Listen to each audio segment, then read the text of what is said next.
구독, 좋아요, 알림 설정까지 지금 안 했으면 당장 하러 가세요.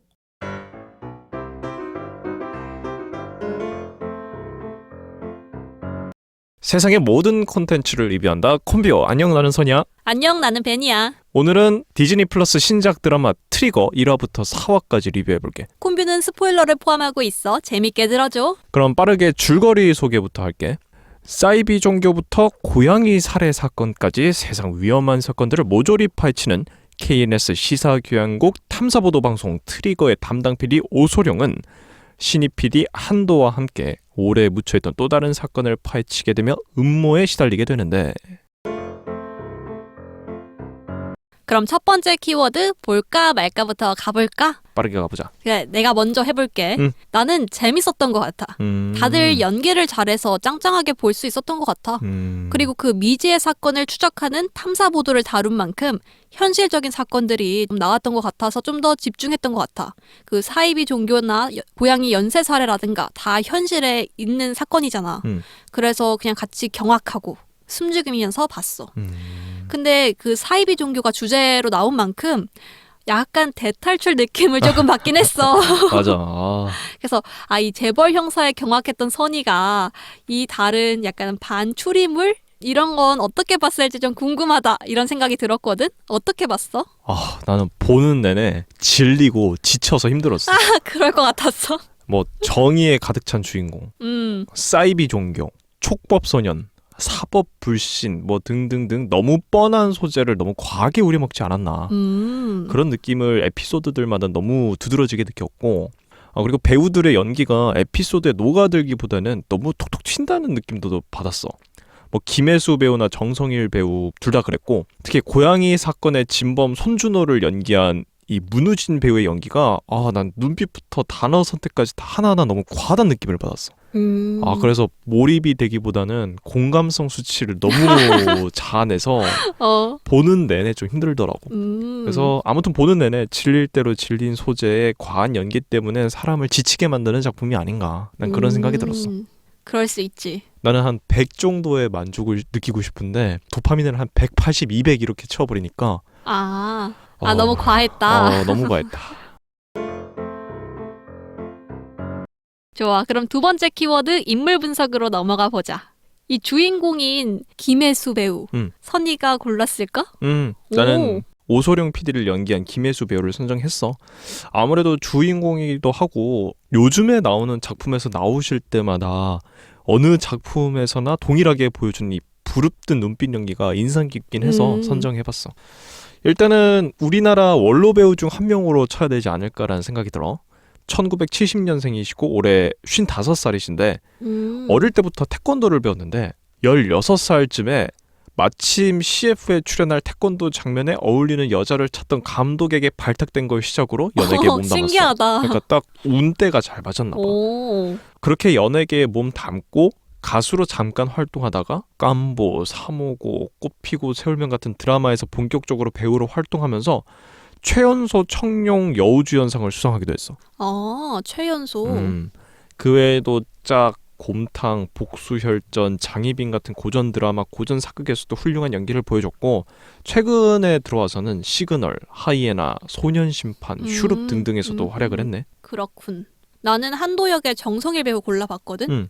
얼굴이 낯익은데 어디서 봤더라? 이런 마음으로 필모를 보다가 했던 배우였어. 이 극 중에서 고양이 살해 아이템을 진행하다가 쓰레기를 줍는 할아버지를 의심하잖아. 근데 오히려 고양이를 보호하고 화장까지 해주시던 분이어서 오해가 풀리고 할아버지랑 대화를 나누는데 그때가 좀 인상 깊더라고. 이 사회생활하는 사람이 단정히 한다면서 손톱도 칠해주시고, 또 그러면 할아버지야말로 좀 번듯하게 사시라 하니까 너만 알면 됐지 이런 말도 하고, 그래서 제일 다른 사람과 감정을 많이 나눈 장면이지 않았나? 그래서 그때 조금 얘가 그렇게 막 말을 안 하는 애는 아니구나 그런 느낌이 들어서 한번 골라보게 됐어. 1980년생의 정성일 배우는 2002년 영화 H로 데뷔한 후 그동안 연극과 뮤지컬에서 활약을 많이 했었대. 2010년부터 11년까지 라이어 1탄, 극적인 하룻밤, 2015년과 17년 쉬어 매드니스, 2018년부터 19년 6시 퇴근, 2020년과 2022년 미오, 프라텔로 등 많은 작품을 비교적 최근까지도 했대. 이 정성일 배우가 쉬어 매드니스라니 약간 의외의 모습일 것 같아서 신기하더라고.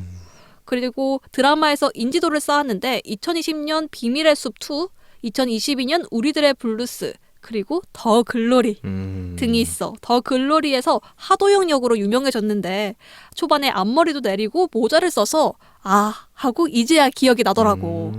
그럼 우리가 극중 캐릭터의 행동이나 선택을 한번 꼽아서 얘기를 해보자. 나는 이 믿음 동산 에피소드가 나에게 굉장히 부정적인 의미로 인상을 깊게 남겨주지 않았나.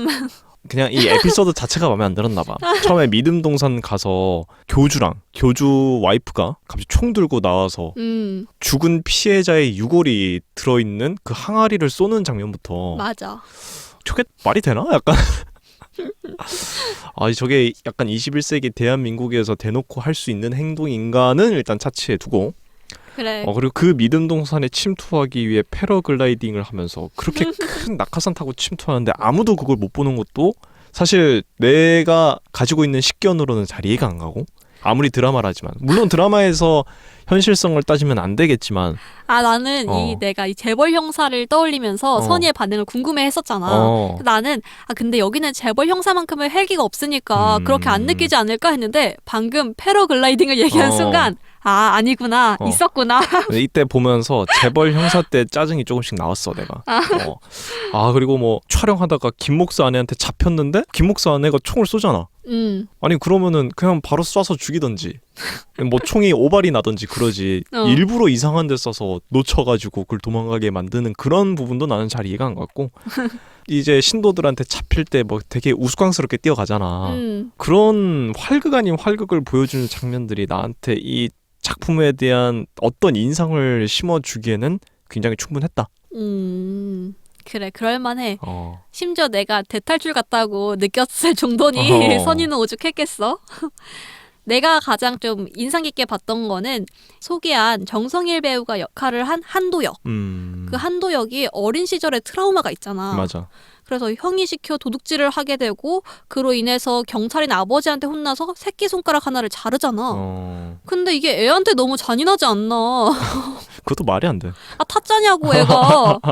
애 손가락을 그렇게 만들고 트라우마를 심어준 집안 얘기가 앞으로 좀 더 나오지 않을까 싶긴 한데 너무 잔혹해서서 사실 그렇게 궁금하지도 않아. 근데 나는 사실 정성일 배우가 한도 배역을 맡은 것도 사실 안 어울린다고 생각해. 뭔가 사람은 따뜻하고 웃긴 모습을 보여주면서도 뭔가 맨 처음에 나왔을 때 인간은 희망이 없어. 맞아. 그런 식으로 얘기하는데 정성일 배우의 이미지랑 매칭이 잘 안 되는 느낌을 받았어서 그리고 좀 그랬습니다. 여튼 아무튼 나는 조금 더 어린 사람일 줄 알았어. 그 역할 자체가 그러니까. 약간 후드티 입고 약간 신입이라 하고 꾸러기 느낌이 살짝 있다 보니까 진짜 어린 배우인가 보다 하는데 점점 이렇게 클로즈업 될수록 생각보다 어리지 않다.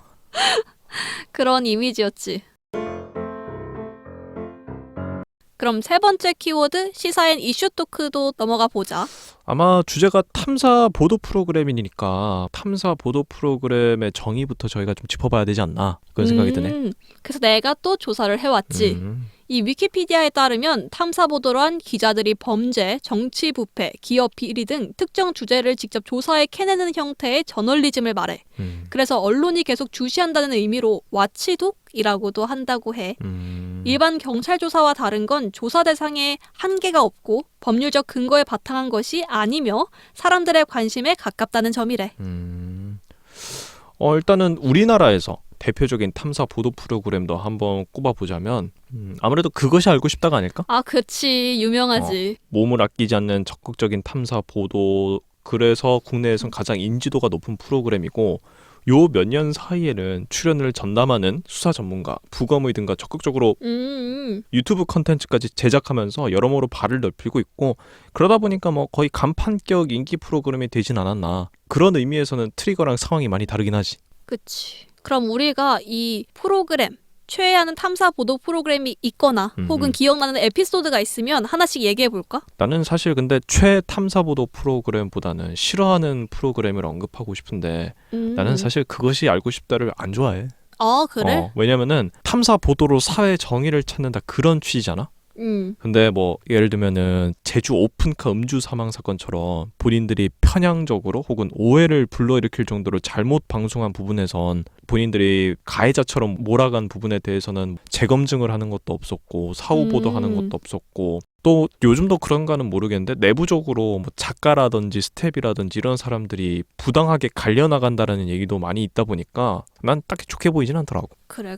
맞아요. 유명세랑 상관없이 나는 별로 선호하지 않아. 극 중에서도 나왔듯이 약간 그 안에 스태프들이 갈려나가는 거는 좀 있을 것 같아. 근데 나도 이 탐사 보도 프로그램을 즐겨보는 편은 아니거든. 근데 가끔 정말 이슈가 돼서 유튜브에 딱 뜰 때가 있잖아. 그때 가끔씩 보긴 하는데 약간 긴박하고 몰입돼서 하나를 틀어놓으면 끝까지 보긴 하더라고. 내가 봤던 에피소드 중에 가장 기억에 남는 건 JMS라고 있거든. 알아. 여신도를 성추행하고 성폭행을 한 비루한 아저씨가 있었는데 종교로 위장해서 얼마나 추악한 행동을 했는지 그걸 파헤친 에피소드야. 근데 그걸 본 후 실제로 선고로 이어지기까지 해서 인상이 깊게 남은 에피소드야. 그럼 우리가 이 실제로 극중 에피소드도 한번 얘기해보면 좋을 텐데 지금 우리가 4화까지 봤을 때 크게 두 가지 에피소드가 있었잖아. 먼저 사이비 종교랑 그리고 고양이 연쇄 살해. 내가 먼저 사이비 종교부터 요약을 한번 해볼게.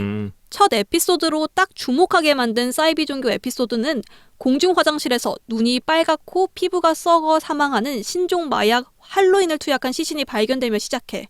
이 소행의 근원이 믿음동산이란 데거든. 종교의 이름으로 한 여자가 폐악을 부리는데 이 믿음동산이란 사이비 종교에서 불법으로 지적 장애가 있는 사람을 착취해서 양귀비를 재배하고 또 딸이 엄마를 때리게 하는 그런 엽기적인 행동을 안 따르면 신종 마약을 써서 사람들을 약간 지배해.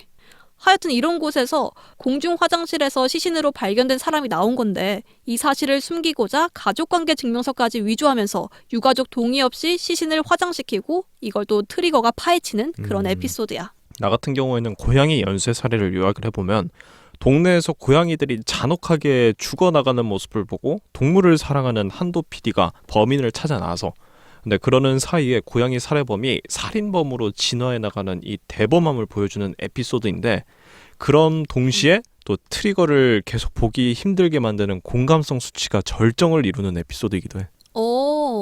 어떤 거였는지 물어봐도 돼? 진범이 나중에 촉법소년이잖아. 근데 병원에서 한도가 찾아왔을 때 이따가 내가 또 뒤에서 계속 얘기할게. 오케이.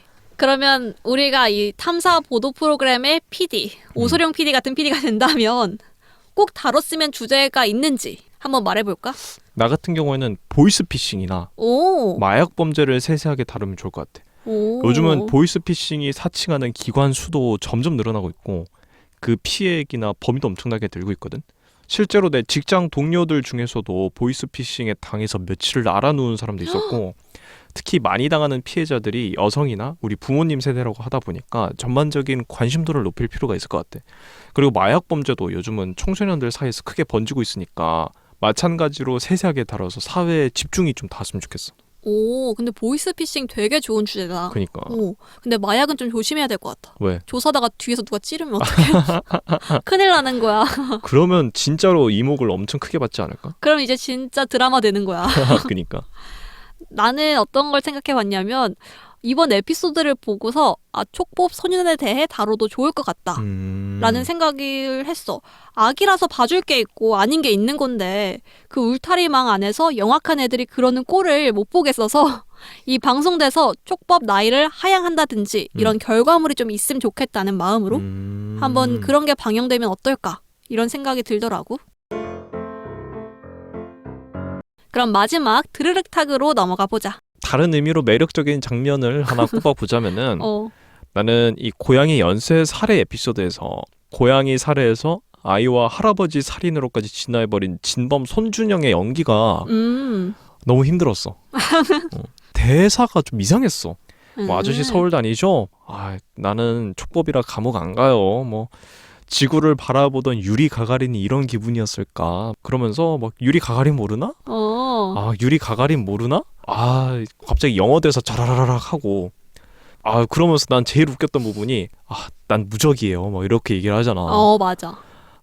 난 그런 황당한 대사들을 자식 과잉 엄청난 연기로 내뱉는 장면들을 보다가 중간에 한 화장실 한 두세 번 갔어. 너무 힘들어가지고. 근데 어리잖아. 그럴 수 있어. 근데 너무 힘들었어. 나는. 근데 영어 대사는 나도 뭐지? 자랑하는 건가? 그러니까. 이러면서 보긴 했거든. 근데 나도 그 에피소드긴 해. 고양이 살해 에피소드. 그때 그 고양이 살해한 애가 가발을 벗을 때 여자애도 아니고 심지어 할아버지가 시켰잖아요. 이러면서 막 가짜는 연기를 하는데 어이가 없어가지고 그러니까. 거기가 제일 놀라면서 어이가 없던 장면이기도 했어. 나도. 정말. 정말. 그럼 정말로 마무리해볼까?